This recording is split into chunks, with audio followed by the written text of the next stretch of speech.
6, 5, 4, 3, 2, 1, 0. All engine running. Liftoff. We have a liftoff.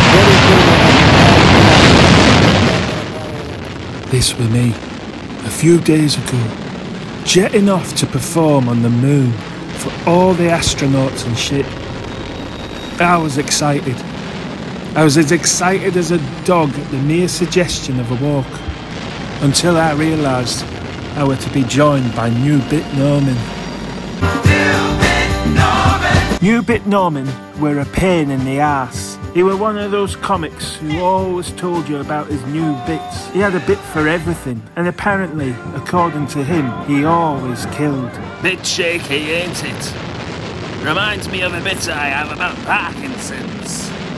Always kills.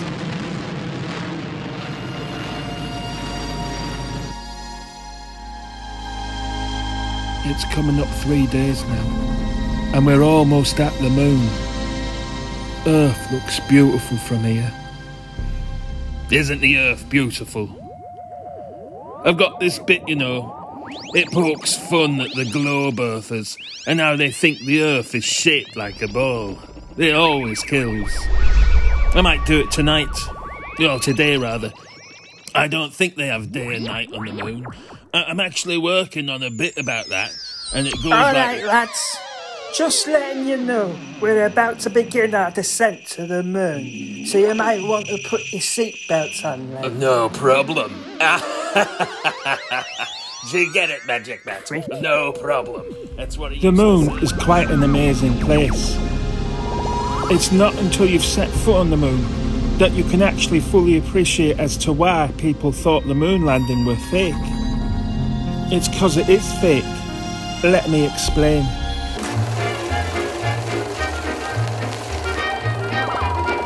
The moon is made up of 70% polystyrene, 20% paper mache, and the remaining 10% is glue and sellotape.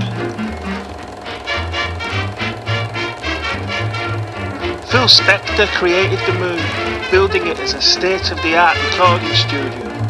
He was going to produce the Jackson 5's first album, but the plan was killed off when they realised that in space, no one can hear you, hee hee.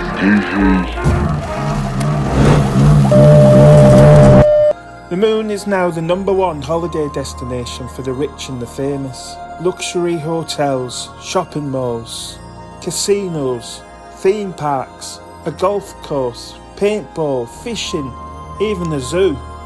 These are just some of the offerings that the moon can provide. But this weren't a holiday for us. As soon as the show were finished, we would be back on the shuttle. We still had time to bump into a famous face, however. All right, Magic Matt. All right, Sting. What you doing here? Me? I'm just walking on the moon. Who's your mates? Oh, this is New Bit Norman, and this is Alf. He's our pilot. He's an alien. He's an illegal alien. Rick, I'm coming to see your show, like. Are ya? Yeah? I've been watching you.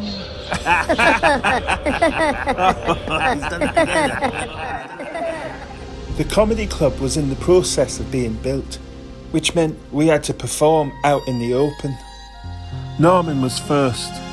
They say in space no one can hear you scream.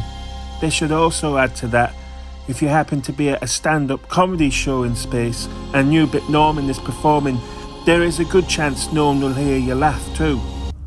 He stunk the place out.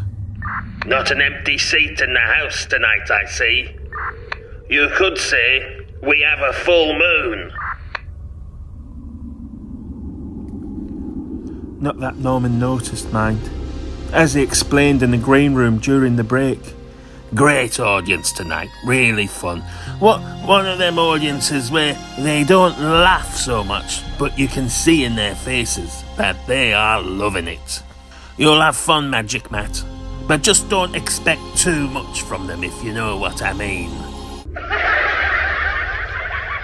So I said to him, if that's your black pudding, and that's my black pudding, who does that black pudding belong to? You can't make it up. As soon as I stepped off the stage, we were straight onto the space shuttle home. The constant digs New Bit Norman had taken at Alf over the journey had begun to take their toll. 2 days into our trip back to Earth, things took a nasty turn. It got darker than the dark side of the moon. What can I say? I'm over the moon with how the show went. Are you fucking serious? What's that? You got something to say, Fluffy Nuts? Mate, you're the worst thing to happen to the moon, and that's saying something considering the Nazis set up shop there. You want to start something? Start something? You haven't stopped since you boarded this shuttle. Oh, what? Did I hurt your furry feelings? Listen, you fucked up Ewok. I haven't even scratched the surface. Lads, let's just take a breath. You are a...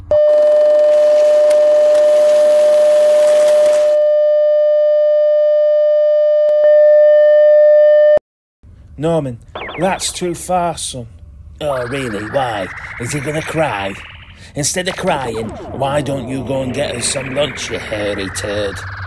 You hungry, are you? You ginger twat. Here, lunch is served.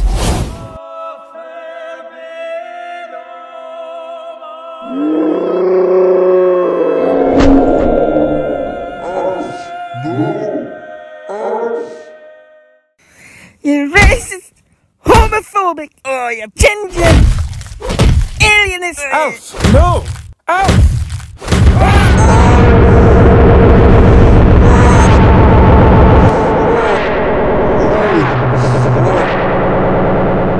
Alf, what have you done?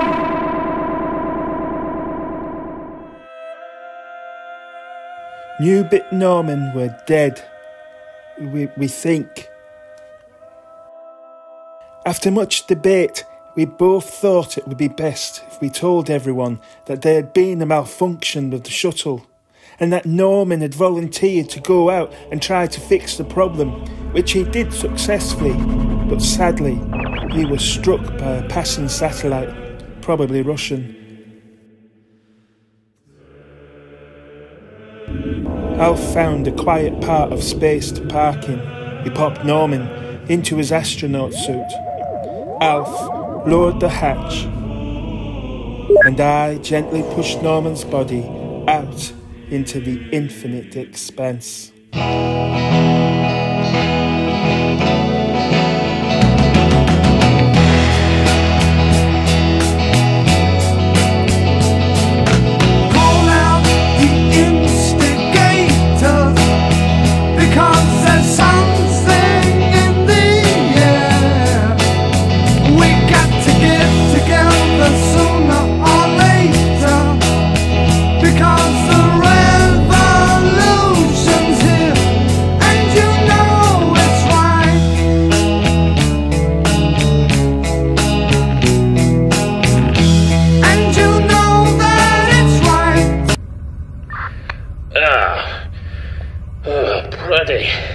Where am I? Where?